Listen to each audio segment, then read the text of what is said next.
Boa noite, camaradas e camaradas. Está entrando no ar o programa O Poder Popular. Ousar lutar, ousar vencer. Programa Poder Popular abre a semana apresentando um tema importante, que é a questão das desigualdades sociais. A construção do poder popular, ela tem a participação dos antropólogos William Souza e do professor da Universidade Federal do Pará, professor Romero Ximenes.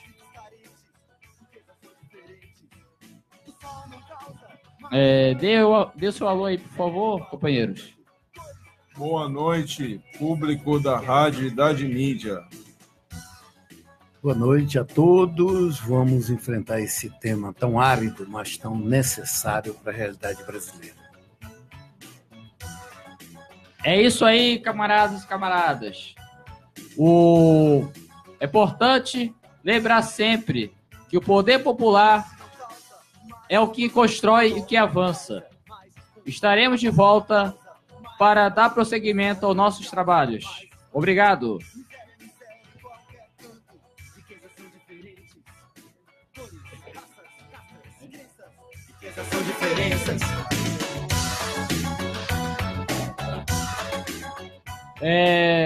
Vou passar a primeira pergunta para o professor Romero Ximenes, para o companheiro William Santos.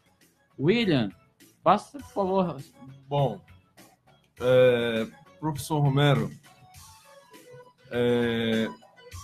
gostaria que o senhor nos explicasse sobre quais as origens da desigualdade social no Brasil, onde atualmente mais de 60 milhões de pessoas vivem na pobreza, sendo que dessas 60 milhões, 13 milhões vivem em situação de extrema pobreza, sendo que sua maioria são pessoas negras, jovens, mulheres e, enfim, segmentos excluídos da sociedade civil.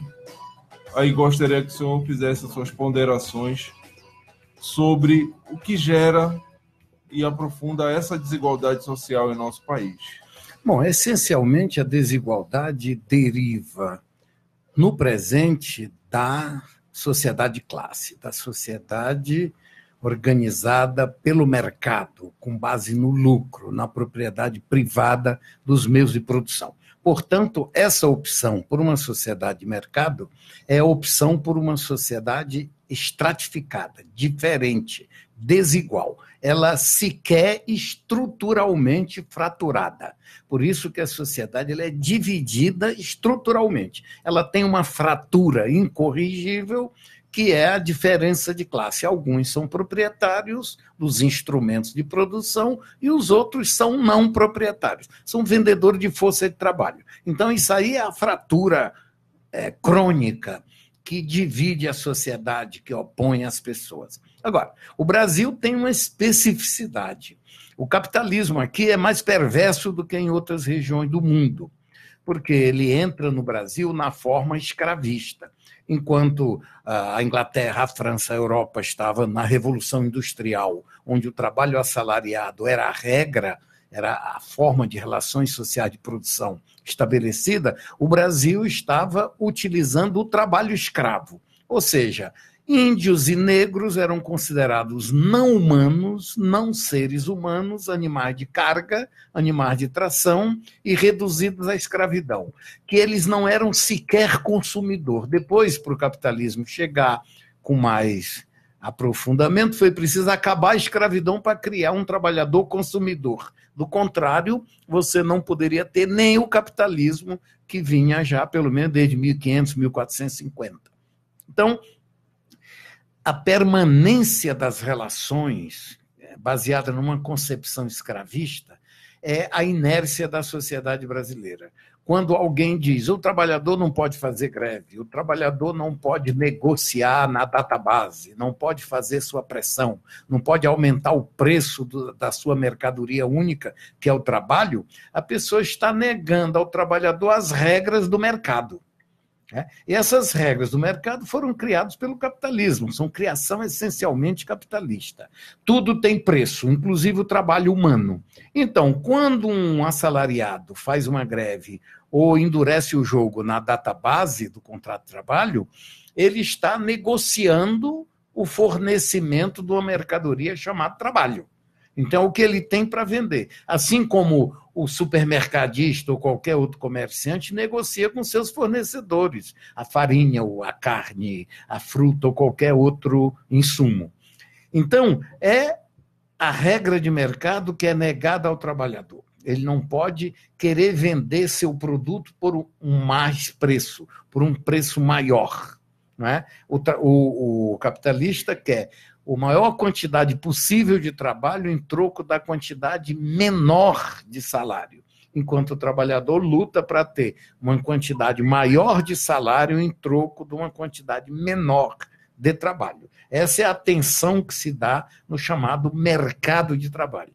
O Brasil é excepcionalmente desigual, porque nem as instituições capitalistas conseguiram se implantar no Brasil. Quando se pede cidadania, direito à moradia, à casa, à comida, à saúde e à educação, isso foi proclamado pela burguesia no século XVIII. Mas a burguesia brasileira ela é retrógrada. Ela tem cabeça de senhor de escravo, ela não tem modernidade. E ela acha que é tarefa de agitadores, é tarefa de subversivos, porque ela não é uma elite dirigente contemporânea. Ela é um arcaísmo, ela é parasitária. Ela quer se apoderar do Estado. E você veja, toda vez que um trabalhador faz greve, a elite condena por todos os meios. De repente, o combustível aumentou muito e os patrões fizeram uma greve selvagem, né? Não é uma greve comum, é uma greve selvagem. Paralisa a nação, fecha as rodovias, estrangula todos os sistemas de assistência social, médica, paralisou o Brasil sem concessão nenhuma a nenhum setor. Uma greve patronal como greve selvagem, típica. Não é? A parcela dos caminhoneiros que eram proprietários de seus caminhões é minoritária, não chega a 20% de todos os caminhões que pararam. Então, a burguesia acha que ela tem direito a grevar e fazer a greve selvagem, mas não admite quando o trabalhador também reivindica pela via da greve. Bom, professor, então, como é que o capitalismo gera, né, vai gerando todos esses mecanismos de exclusão social? Que elementos o sistema capitalista cria e que acaba gerando todo esse processo de aprofundamento da miséria, da pobreza, dos conflitos, da violência? E como isso redunda, né, num aprofundamento da desigualdade social? A questão do mercado é engraçado. Quando o capitalista diminui o valor do salário, ele imagina estar ganhando por um lado, e está mesmo, mas ele perde por outro. Porque se a massa de salário achata muito, reduz o mercado. Reduzindo o mercado, reduz o lucro capitalista. Então, em 1929, vejam bem, o Henry Ford dizia para os outros empresários americanos: nós precisamos aumentar a massa salarial para que todo americano tenha um automóvel, todo trabalhador possa ter um carro, porque todo americano tendo um carro, nós vamos vender muito carro, muita peça, muito pneu, muito petróleo, e vamos ganhar mais dinheiro, vamos aumentar o nosso lucro. Essa era a mentalidade do capitalista de ponta, o Henry Ford, que era fascista, inclusive financiou o Hitler. Aqui no Brasil não há essa mentalidade. O lucro sai da superexploração do trabalhador. Né? No capitalismo avançado, o lucro sai da escala da venda, buscar uma escala maior, vender muito. aumentar o consumo, detonar os processos que aumentam o consumo. E o mais eficiente para aumentar o consumo é aumentar a massa salarial. O trabalhador ganhando mais, ele consome mais e gera mais tributo para o Estado e mais lucro para o capital. No Brasil, essa mentalidade, infelizmente, nem chegou ainda. Era por isso que, em certas épocas, se dizia o Brasil precisa de um choque de capitalismo. Mas, para você admitir o aumento da massa salarial, você tem que admitir a cidadania. Aliás, não pode ter capitalismo avançado sem cidadania. Por quê? A ideia de cidadania é que legitima o contrato de trabalho. O contrato de trabalho é feito entre dois cidadãos que livremente contratam. Por isso que esse contrato se torna legítimo. Senão seria servidão ou escravidão. Se só uma parte ditasse as normas do mercado de trabalho ou do contrato de trabalho. Então a cidadania é uma invenção burguesa, é uma invenção capitalista para legitimar o que lhe é essencial, que é o contrato de trabalho.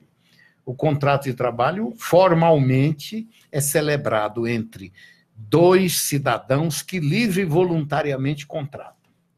Então, quando não há esse livre e voluntário contrato de trabalho, então a relação é suspeita, é servil ou é escravista.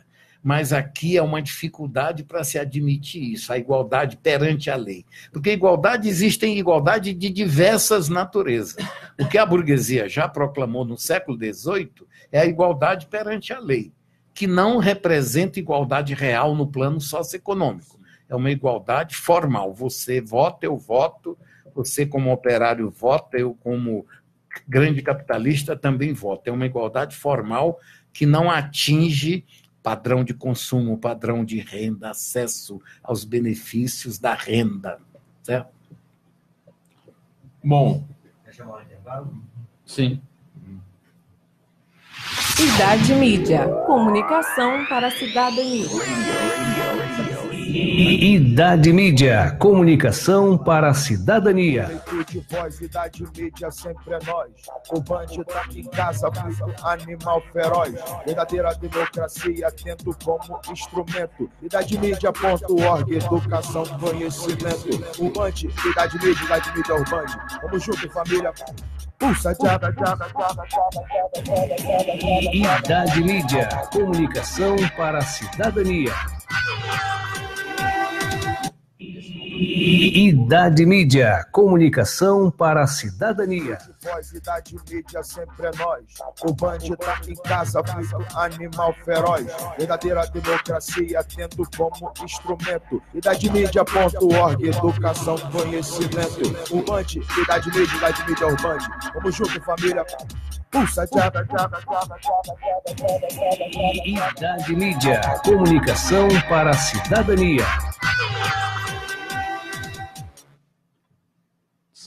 Boa noite, estamos de volta.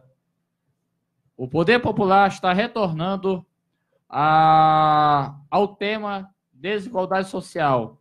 E antes de retornar, é importante informar que o programa Poder Popular ele fará uma série de entrevistas com o tema direitos humanos.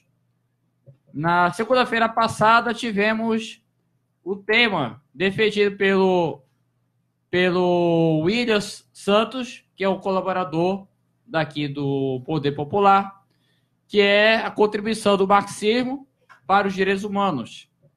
E hoje, nós temos a participação do professor da UFPA, Romero Ximenes, com o tema desigualdades sociais.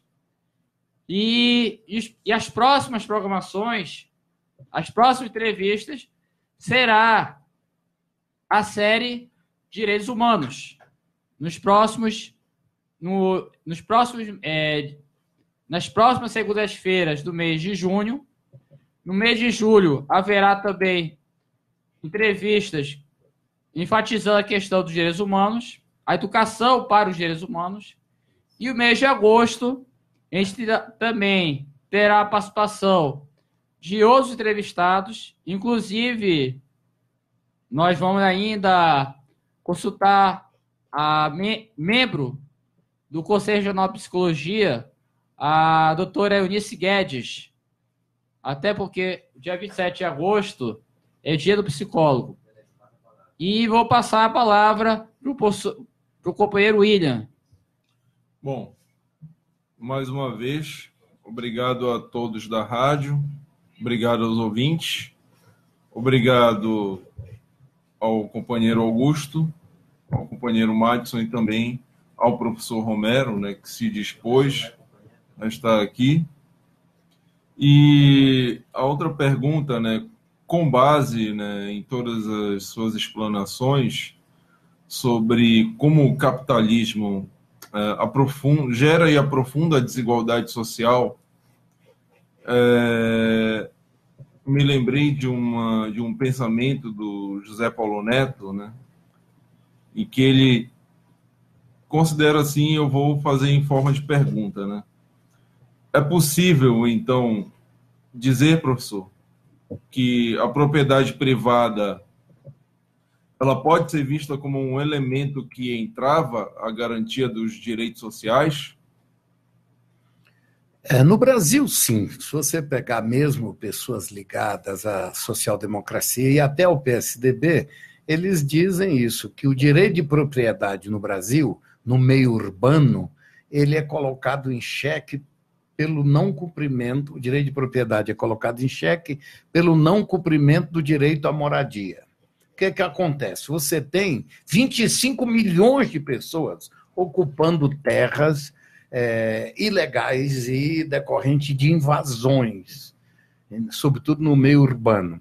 E o que acontece aí? Há o direito de propriedade que estaria sendo agredido, desrespeitado. Mas ele está desrespeitado porque não há uma política pública para garantir o direito à moradia, que está na Constituição. Então, o direito de propriedade e o direito de moradia estão juntos na Constituição. Como o Estado brasileiro, as políticas públicas não são capazes de garantir a cada brasileiro uma habitação, mesmo que simples, mesmo que popular, mínima, com a mínima condição humana, as pessoas são levadas a ocupar irregularmente terras, sobretudo as terras ociosas disponíveis pertencentes ao poder público ou à propriedade privada. Então, a própria propriedade privada, ela só tem sossego se ela garantir direitos. O que as nossas elites não amadureceram ainda é para essa coisa. Não adianta ser rico, você não vai ter sossego, você não vai ter paz, você vai ter que morar cercado de arame farpado, de muralhas, de cercas elétricas, com guarda armado, que a tua casa parece muito mais um presídio do que uma casa luxuosa. Às vezes o condomínio é luxuoso, mas o clima, o mal-estar de viver cercado de cães policiais, de cerca de arame farpado e eletrificadas, tira o prazer, não é, da vantagem econômica. Então, é preciso criar o bem-estar geral para a sociedade, para todo mundo. Do contrário, nem o rico tem paz. Ele tem que sair de casa trancado dentro de um carro blindado, o que é um absurdo. Ele não pode andar na rua.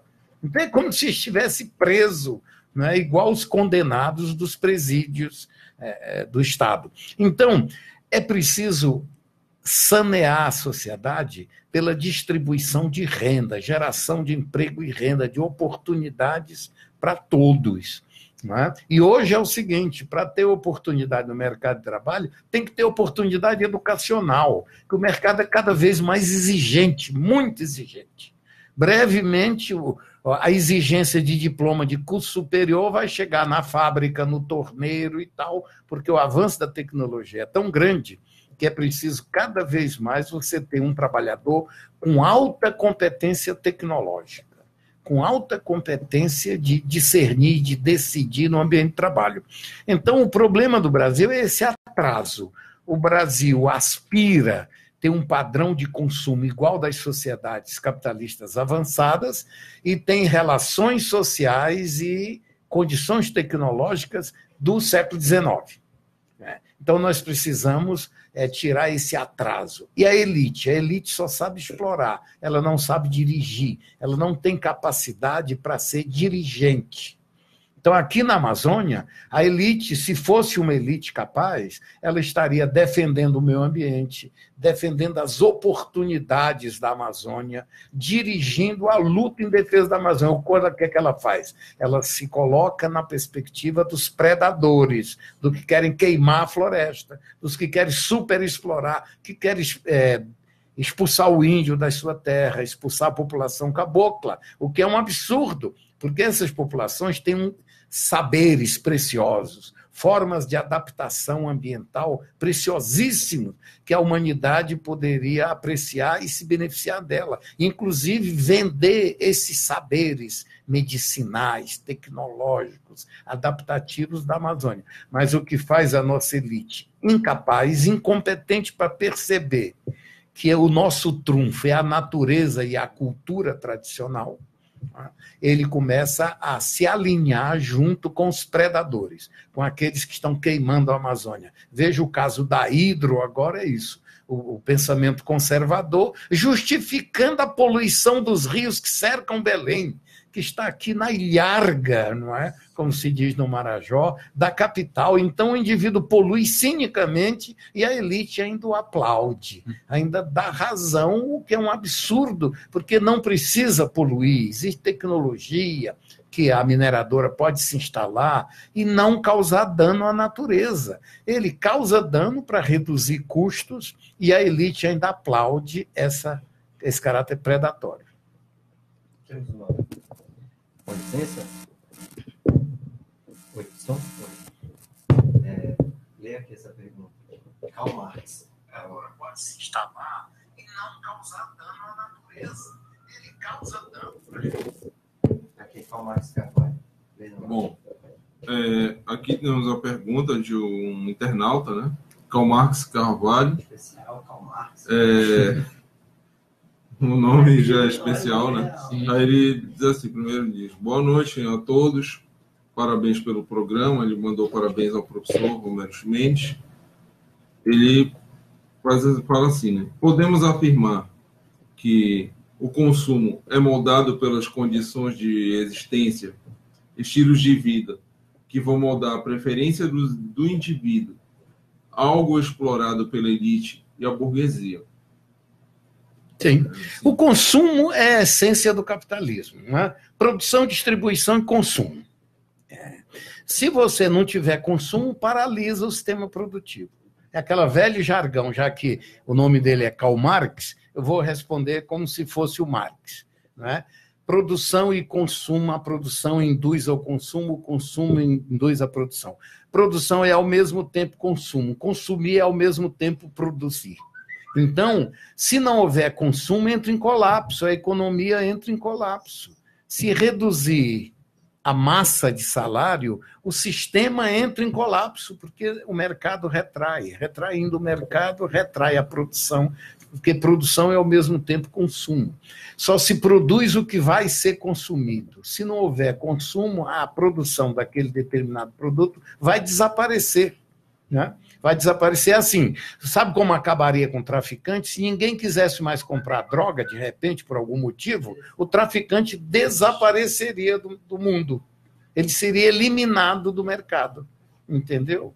Se você elevasse o padrão socioeconômico dos brasileiros, o político que vive de comprar voto, ele desapareceria, porque ele seria esvaziado pelo eleitor consciente que não precisa pedir cesta básica, cadeira de roda, nem óculos em troco de voto. Então, a forma de matar o político corrupto é melhorar o padrão de vida do homem simples do povo, para ele não precisar pedir comida, pedir receita médica, pedir passagem, como faz na véspera de eleição. Muito bom. Queremos agradecer a participação do companheiro Karl Marx de Carvalho e reforçando que a participação dos ouvintes é o que move o programa Poder Popular e também move a rádio Idade Mídia. Eu queria aproveitar em relação a duas colocações que o professor Romero Mendes deixou assim de forma brilhante em relação ao contrato de trabalho, né, como igual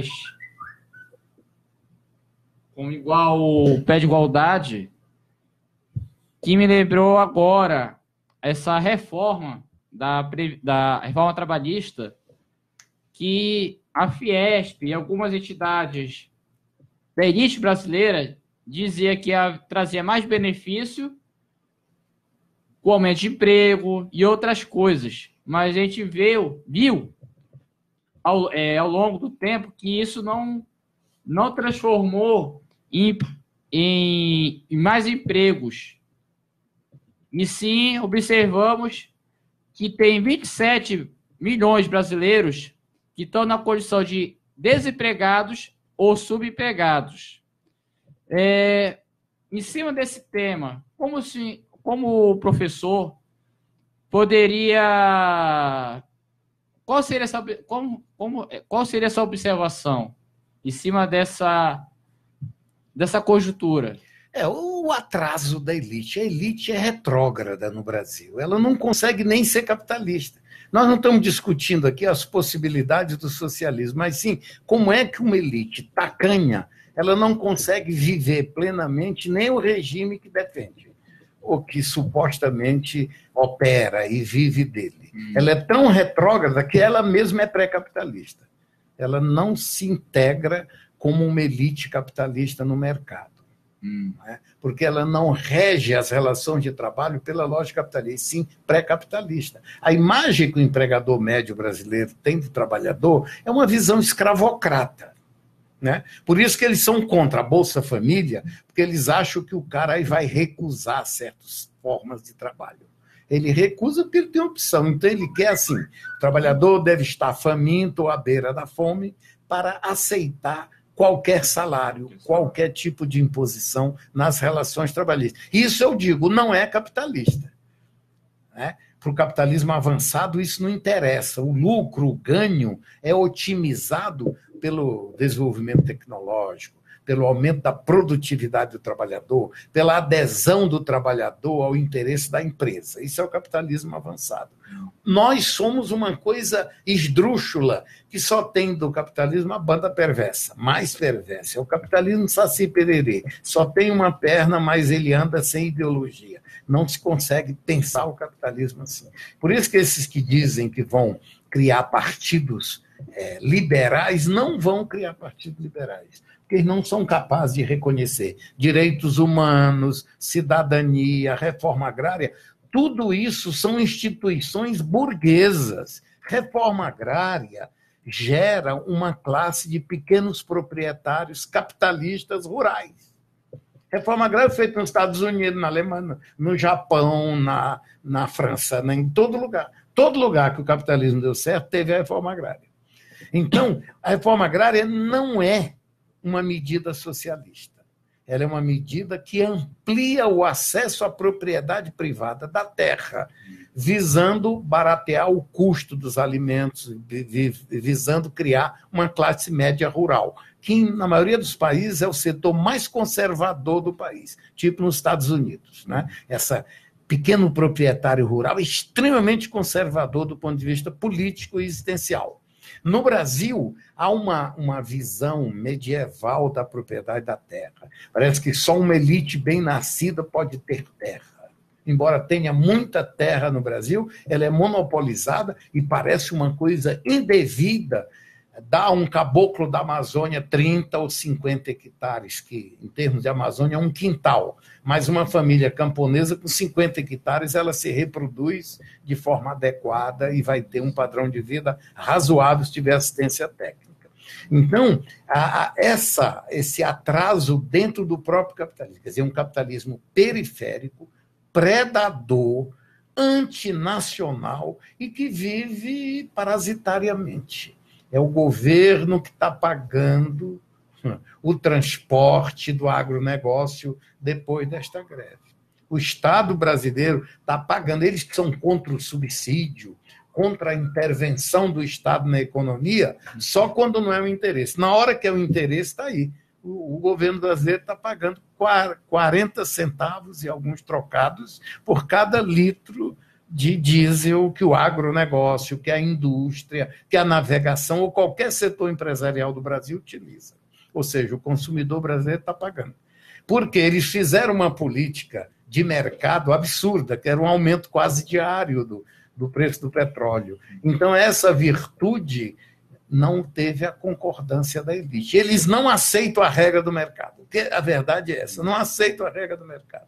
Eles querem viver parasitariamente sustentados pelo Estado. Empréstimos, redução de tributos só para eles. O assalariado, um professor, coitado da universidade, paga 27,5% na fonte de imposto de renda.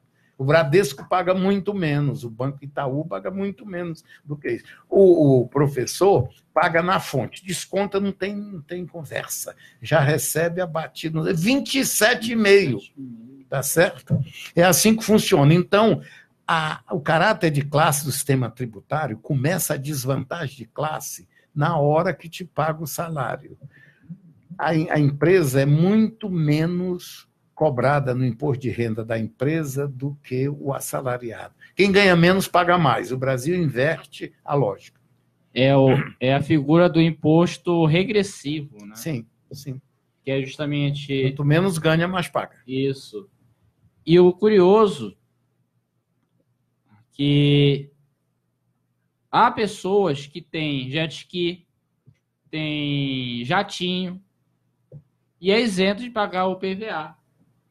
Enquanto que o professor que tem necessidade não só do alimento, da comida, mas precisa de bens culturais para justamente traduzir isso em produção de conhecimento, de cultura, 27% praticamente reduz a metade a massa salarial. Não é isso? Não é essa a impressão?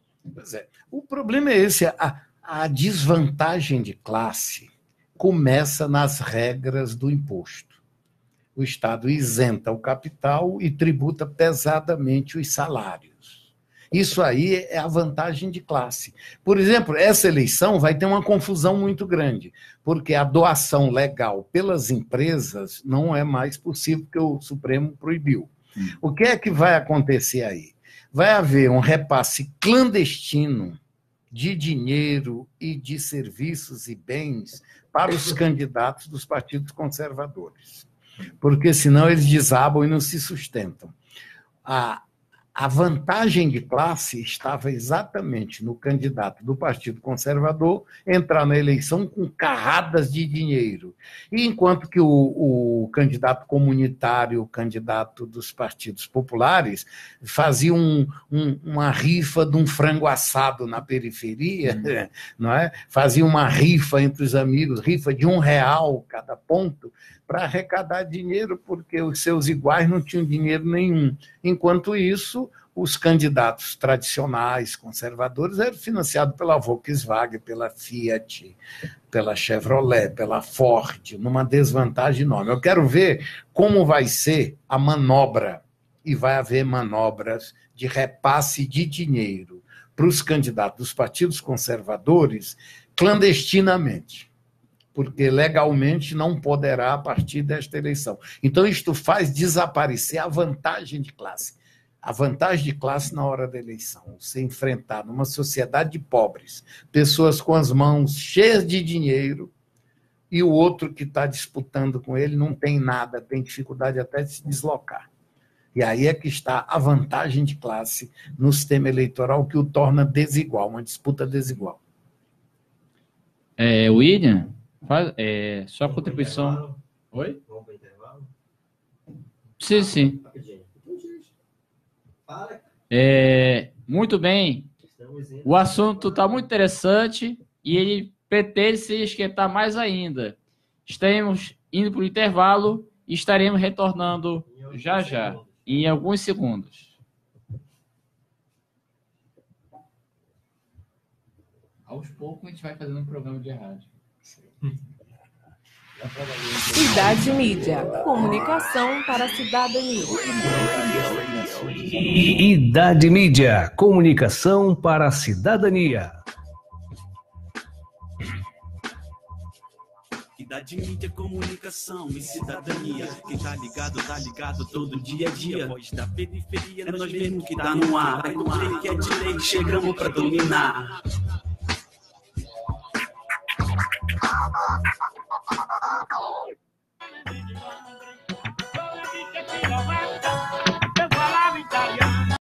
Programa Poder Popular. Paz entre nós, guerra aos senhores. Está de volta, retornamos com o tema desigualdade social, com as participações do William, com a participação do Ângelo Matzo e do professor Romero Ximenes. Branco, miséria é miséria em qualquer canto. Riquezas são diferentes. Miséria é miséria em qualquer canto. Filhos, amigos, amantes, parentes. Riquezas são diferentes. Ninguém sabe falar de esperança. Miséria é miséria em qualquer canto. Todos sabem usar os dentes. Riquezas são diferentes. Estamos retornando com o tema desigualdade social. E é sempre importante reforçar que o programa Poder Popular, ele vem da origem do jornal Poder Popular, que é o órgão de imprensa do PCB, Partido Comunista Brasileiro, e tem como objetivo trazer assuntos e temas de interesse da classe trabalhadora.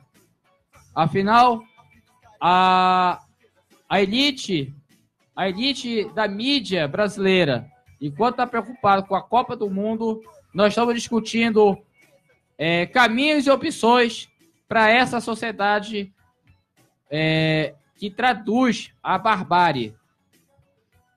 Professor, antes de passar a pergunta para o nosso companheiro William, eu queria que o senhor pudesse ilustrar uma situação, aliás, duas situações.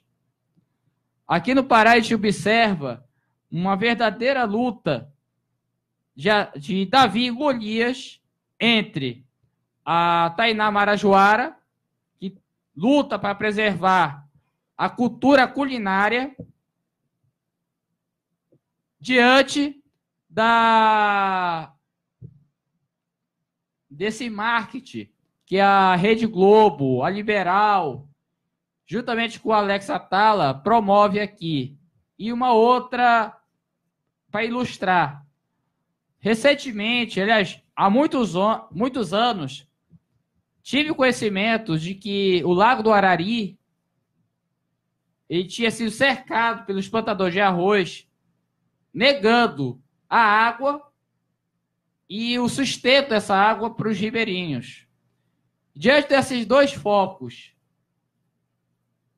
como poderia ilustrar essa situação?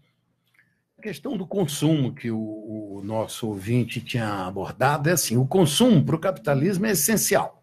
Se ele não tiver um alto padrão de consumo, ele não vende os seus produtos, ou seja, o capital não se realiza na sua parte final. Do ponto de vista ambiental, o consumismo é um desastre, porque aumenta o saque contra a natureza, aumenta a pressão sobre a natureza. E isso é difícil manter o equilíbrio. Então, se cai o consumo, o capital todo entra em pânico. Por isso que é alternativa consumir o mínimo possível. Por isso que é revolucionário limitar o consumo. Aprender a levar uma vida frugal, uma vida simples. Isto é altamente subversivo diante do mercado capitalista. Então, a questão é essa. Agora, a Amazônia oferece uma das mais promissoras possibilidades de um modelo culinário autônomo, não é? Um modelo culinário com base em vegetais e peixes, né? Essa combinação açaí, peixe, farinha de mandioca, ela é espetacular. Ela contempla proteínas animal, as vitaminas e os sais minerais das frutas e os carboidratos da mandioca, por exemplo, ou da macaxeira. Então, o modelo ideal. Mas até os anos 50 se dizia que o homem amazônico era desnutrido porque era um comedor de peixe, de açaí e de farinha de mandioca. Tá certo? Tem a ciência aí para mostrar isso, a ciência da época. Então, nós temos uma possibilidade até de ditar para parte do mundo um sistema de alimentação muito adequado, muito rico, mantendo a floresta. Porque, por exemplo, quem salvou os açaizais do corte, da derrubada, visando a extração de palmito, foi exatamente a valorização do açaí. Quando o açaí, a polpa do açaí foi valorizada, imediatamente houve uma recusa da população ribeirinha de cortar os açaizeiros. Era vendido cada planta por 10 a 20 centavos uma árvore de açaí, porque era o que era o preço pago pelas palmiteiras por cada árvore de açaí cortada. O palmito fica na parte terminal da palmeira, então você não tira galho do açaí. Se for tirar o palmito, você mata a planta. Cada palmito é a morte de cada planta. Então, quando houve a valorização cultural, decorreu daí uma valorização econômica do fruto do açaí, então veio o grande argumento da preservação dos açaizais. Hoje, até para manejar o açaizal, você precisa explicar muito ao ribeirinho, senão ele recusa até cortar as palmeiras que já estão caducas e que produzem menos. Porque tamanho foi a valorização do açaí, mercadologicamente e culturalmente, era comida de pobre, comida de preto, comida só encontrável nos lugares mal frequentados da cidade e virou uma coisa chique, de repente. O cartão de visitas da economia extrativista e o cartão de visita da cultura paraense. Chegou no Pará, parou, tomou açaí e ficou. Uma coisa muito... cartão de apresentação da cultura regional aqui do estuário. Então, nós temos a possibilidade, ao valorizar a nossa estrutura alimentar, as nossas misturas, essa combinação de peixe com vegetais, as frutas, nós temos mais de 200 espécies de frutas comestíveis de um alto sabor que a nossa população, mesmo nativa, pouco conhece. Se você perguntar para um habitante de Belém sobre as frutas amazônicas, as pessoas conhecem 5, 10 frutas. É só palmeiras, tem quase 100 palmeiras que produzem alimentos na Amazônia. O açaí é apenas uma delas. Tem outras dezenas e dezenas que produzem, inclusive, óleos valorizadíssimos, preciosíssimos, como é o patauá, que é um dos óleos mais nobres que a natureza produz e que rivaliza com o óleo de oliveira. Então, a Amazônia é um modelo, e agora está havendo assim, um frenesi, não é, pelas culturas culinárias amazônicas. E aí preciso ver se nós somos capazes de preservar o controle sobre o cultivo, o extrativismo dessas plantas, se nós somos capazes de preservar os nossos tambaqui, os nossos filhotes, os nossos tucunarés, o nosso pirarucu, se nós podemos ter capacidade de controlar a genética do açaí, por exemplo, a agronomia do açaí, a distribuição internacional do açaí. Não é pensar que não vão levar daqui a cima, já levaram. Ele está sendo cultivado no Vietnã, na Nigéria, na Bahia, em todo lugar. E não há possibilidade de você impedir. Como a soja veio para o Brasil, a laranja, a cana-de-açúcar, o café, que são todos estrangeiros, nós não temos nenhuma chance de impedir que o açaí saia daqui. Aliás, já saiu. Né? Então, o que nós temos é que ter o controle. Como nós temos a experiência histórica maior, mais ampla, então nós devemos assumir a responsabilidade de ter o controle tecnológico, o controle nos saberes, a pesquisa universitária e institucional, para que nós tenhamos o controle, ditemos o que o açaí. A sociedade tem mais de 100 usos do açaí, até o uso simbólico, até o uso musical do açaí, até o açaí codigente, a morena açaí. Então, o nosso povo já extraiu o açaí até o caroço. Vamos ver agora se nós podemos converter isso, não é, em saber científico que nos permita controlar a produção, a distribuição e o consumo do açaí mundialmente. Muito bem. Agora vamos passar a participação para o companheiro William. Bom, professor, mais uma vez, né, se baseando nas suas colocações, o senhor acha que seria possível os direitos humanos, constituídos como são hoje, ser uma ferramenta produtora de emancipação social no Brasil? Sim, os direitos humanos são uma revolução no Brasil. Na hora que os direitos humanos se tornarem uma prática do Estado brasileiro, da elite brasileira e do povo brasileiro, será um salto de qualidade gigantesco. Agora, o doloroso é pensar que a burguesia inventou os direitos humanos lá no século XVIII. Né?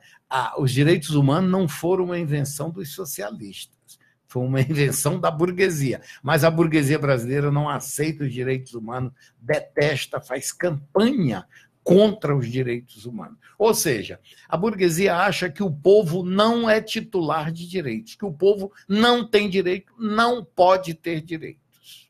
Entendeu? A burguesia brasileira ela é do tipo, na campanha do Juscelino Kubitschek, no fim da década de 50, se dizia assim: o Juscelino Kubitschek não pode ser candidato a presidente porque é amigo dos esquerdistas. Se ele for candidato, ele não pode ganhar a eleição. Se ele ganhar a eleição, ele não pode tomar posse. Se ele tomar posse, ele não pode governar.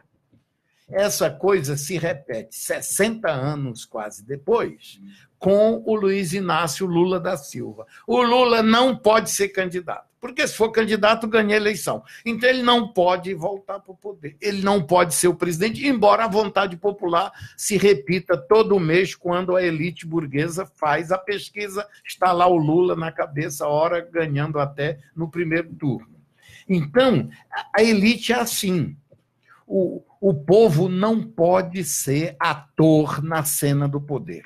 O povo não pode chegar perto do poder, senão tem golpe, tem ditadura, tem ameaça. A lógica é essa, ou seja, nós não aceitamos, a elite não aceita a ideia de cidadania. Todo cidadão é eleitor, tem direito a ser sufragado e tem direito a votar. Não aceita isso. O povão deve ser mantido à margem. Por isso, toda esta pressão para o Lula não ser candidato, porque eles sabem que o Lula ganha a eleição. Então, inventam um artifício institucional. Fizeram isso com Juscelino Kubitschek. Sabe qual era a origem do Juscelino? Filho de imigrantes tchecos, muito pobres, sustentado pela mãe, e ele era tenente médico da Polícia Mineira, especialista em ginecologia. De repente se tornou um grande administrador e muito popular no Brasil. Mas só tomou posse porque o Marechal Lott era um líder nas Forças Armadas, sobretudo no Exército, era um militar nacionalista e garantiu a posse. Pela elite, apesar de ter vencido a eleição por larga margem, ele não tomaria posse, apesar do povo ter escolhido. Né? Então, não é mera semelhança com o problema do Lula hoje. É uma coisa muito semelhante. É assim, ele não pode, por quê? Porque ele não é da nossa caixinha, porque ele não vai mandar, não vai fazer o que nós queremos. E o Lula nunca tomou atitudes socialistas no governo dele. Sim. Todas as medidas que o Lula tomou foram medidas dentro do padrão capitalista, dentro do padrão liberal burguês. Só que reforma agrária no Brasil é um espanto. O povo ter direito é um espanto. O povo comer todo dia é um espanto. O povo querer vender o seu trabalho por um preço mais alto é um espanto. Ou seja, o mercado não funciona para a mercadoria trabalho. Essa é que é a questão que está em conta. O atraso. O Brasil não pode dar certo nem do ponto de vista capitalista, porque a sua elite não consegue entrar na modernidade capitalista. Na socialista, então, nem pensar. Então, o povo brasileiro paga o preço de não ter uma elite competente. A nossa elite é parasitária. Ela quer viver nas tetas do governo. Por que deu o golpe agora? Deu o golpe porque ela estava desesperada, já tinha perdido 4 eleições presidenciais seguidas. Então, ela estava numa dieta muito prolongada. E o parasitismo estava sendo cortado em alguns setores. Não é? E ela queria voltar para o poder, tanto que foi uma orgia quando o Temer toma posse, né? Aí escancarou as portas do privilégio, de perda de direitos trabalhistas, de reprimir as formas de reforma agrária, de reprimir o sindicalismo, criminalizar os movimentos sociais e cortar as verbas para educação, saúde, qualificação profissional. Exatamente, tudo que interessa ao povo sofreu cortes enormes. Entendeu? Aí você vai subsidiar os combustíveis, você vai subsidiar a agricultura, a exportação, que interessa aos setores de elite.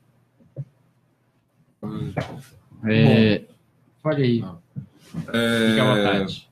Professor, aí refletindo, né, sobre as suas colocações, e pensando exatamente nos 12 anos de governo do PT, embora seja reconhecido que, em termos de política social, foi um dos mais avançados da história, mas também uma crítica que o governo do PT sofre é que ele poderia ter feito uma mudança tanto conjuntural quanto estrutural de forma mais profunda.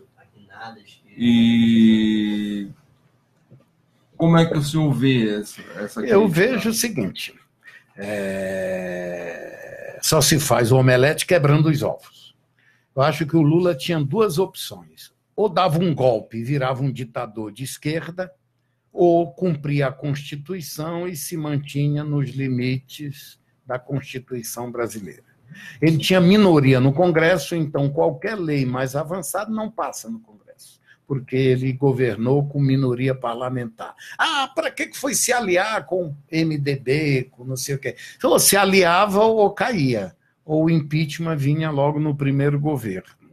E por que estava subornando os parlamentares? Pelo mesmo motivo, é o dá ou desce.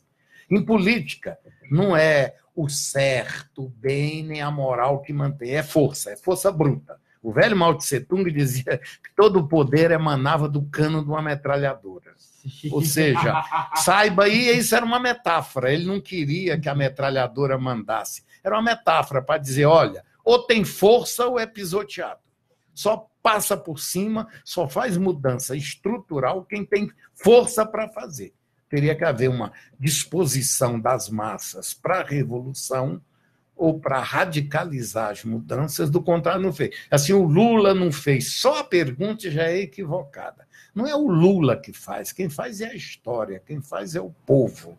Até a mim já perguntaram muitas vezes, por que, professor, que você é tão moderado? Eu disse, não, eu não sou moderado, não, moderado é a história do Brasil. Né? Você fica assim dizendo, cuidado, porque esse troço aqui joga fora a criança e a água do banho. Então, vamos ver, quem é lento é a sociedade. Quem tem uma inércia terrivelmente difícil de romper é a sociedade brasileira. E como eu fui treinado para compreender o ritmo e as razões dessa sociedade, todo mundo espera um Messias. O Collor vinha para salvar e não salvou. Aí a burguesia ficou desmamada, Bezerro desmamado quando teve que botar o Collor para fora, porque tinha assaltado até a poupança da classe média. Então, o que se espera um Messias salvador? Quem vai mudar é o povo. É preciso ter uma disposição social para mudar. Não é o Lula que vai mudar, não é o Alckmin que vai mudar, não é, entendeu? Ninguém que vai mudar. O que tem que mudar é uma disposição social, histórica, para fazer a mudança. Tá certo? Então, houve um avanço grande, o Lula é um homem que vem do povo, vai ficar na história como a maior liderança popular da história do Brasil. Antes dele, quem tinha tido prestígio nacional tinha sido Luiz Carlos Prestes, que hoje saiu da história, sua figura foi apagada e tal, mas já foi um líder nacional. O líder que vai ficar para essas novas gerações é o Lula, que começa no sindicalismo, um retirante faminto do Nordeste, na carroceria do pau de arara, que elaborou, né, o desejo nacional com uma competência surpreendente. O desempenho intelectual do Lula na análise do país é uma coisa que surpreende os intelectuais. Né? Ele parece assim que era um especialista em Gramsci. Eu só me lembro dos textos do Gramsci quando eu vejo o Lula falando. Ele tem aquela sensibilidade, né, de compreender os desejos da massa. Ele é uma pessoa que não tem formação superior, mas ele tem um talento que supera tudo isso. Ele supera tudo isso. E o medo que a burguesia tem do Lula é porque ele não é o extremista. Ele é um indivíduo sensato e ele sabe o limite da força dele, e ele sabe a correlação de força, e ele joga nisso.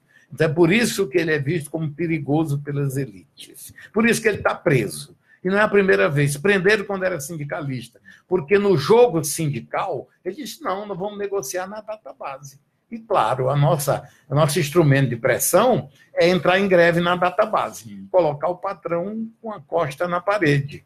Então, ele estava dentro do jogo democrático, liberal, burguês. Ele nunca saiu, né? O Lula, pode observar, ele nunca ultrapassou a linha nem da legalidade, nem da linha estrutural liberal burguesa. O problema é que a elite pensa que ele é radical, porque a elite não consegue ser nem capitalista, ela é mais atrasada, é uma coisa pré-capitalista.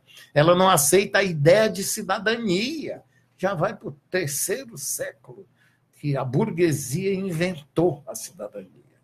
Tá? Quem inventou a cidadania é a burguesia. Isso é um negócio que precisa ser dito para não pensar que nós queremos ser cidadãos, isso como uma coisa muito revolucionária.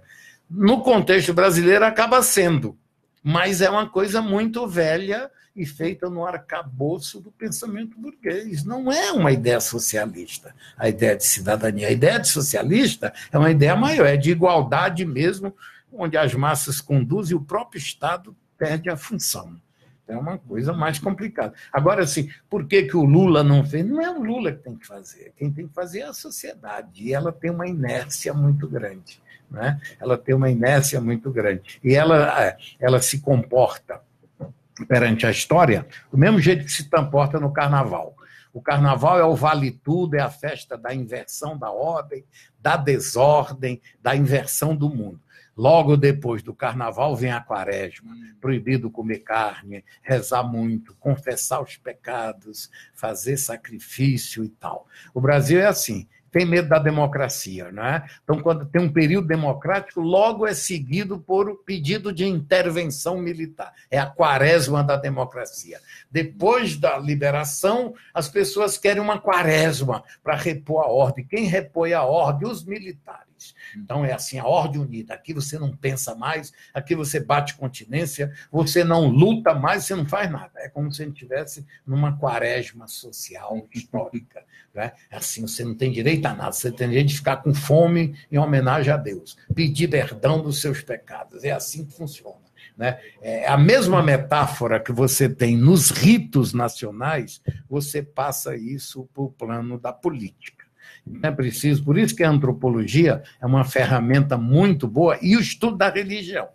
Né? Você só entende a política brasileira se você ler a Bíblia e entender o seu uso pelos diversos segmentos. Tem que ler a Bíblia, sociólogo, antropólogo, filósofo no Brasil. Se não conhecer o texto bíblico, nunca compreenderá nem a política brasileira, nem a sociedade brasileira. Por isso que eu mando os meninos lá lerem o Levítico, o Deuteronômio, o apóstolo Paulo. Professor, o senhor é pastor? Eu disse, não sou pastor, nem padre, nem nada.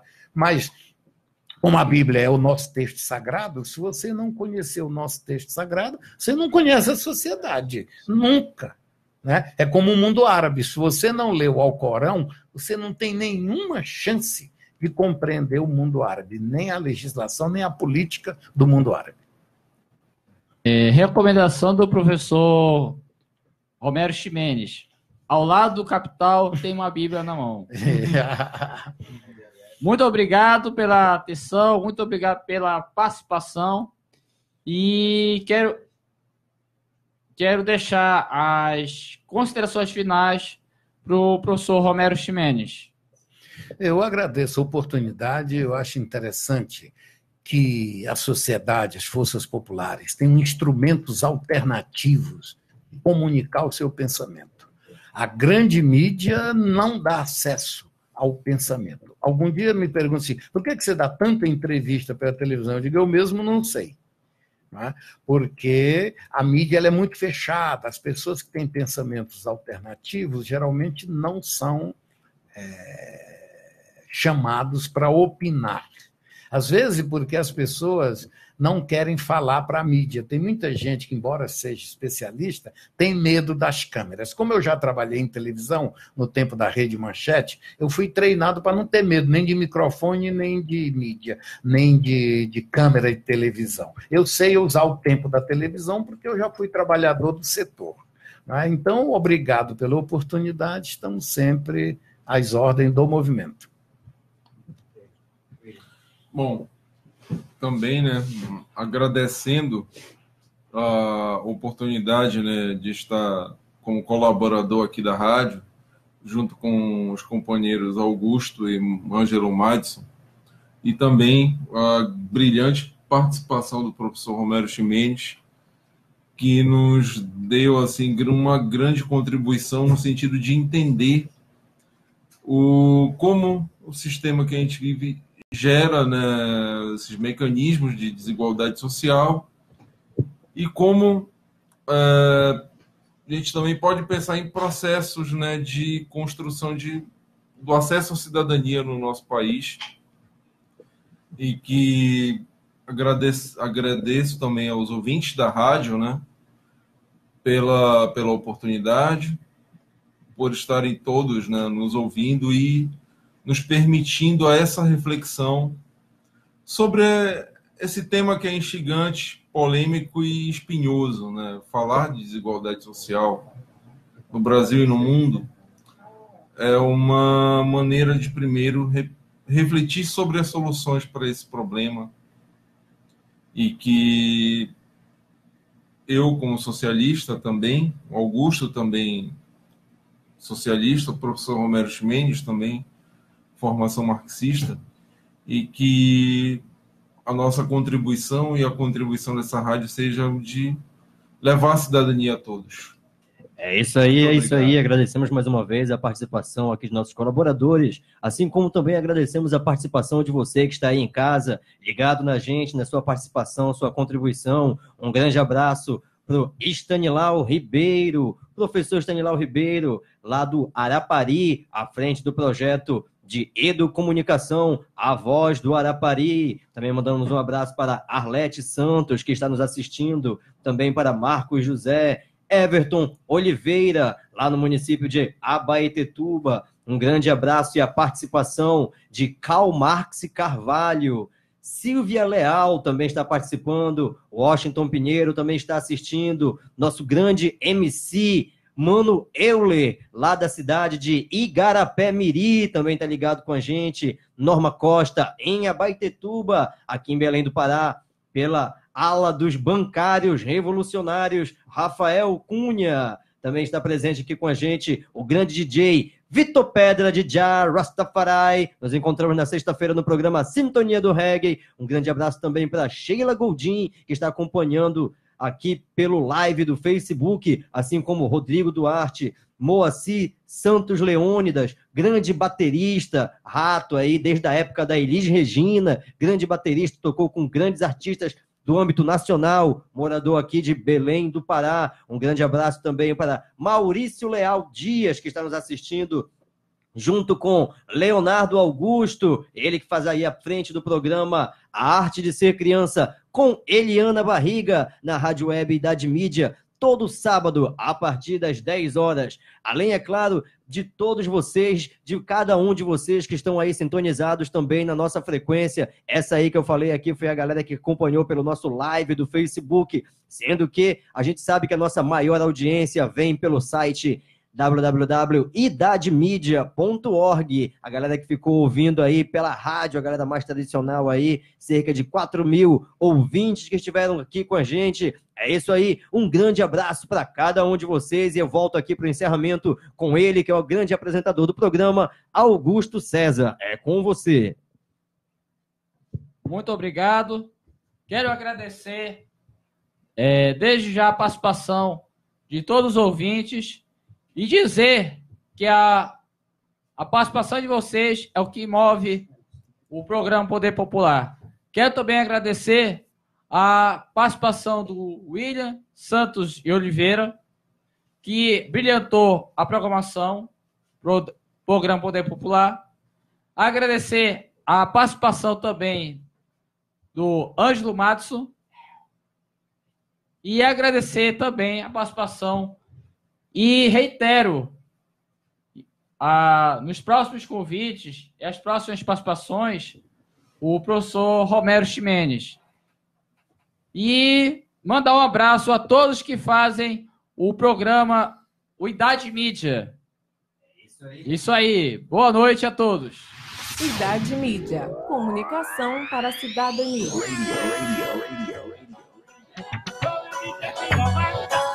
Eu falava italiano, eu falava italiano, só ninguém é isso.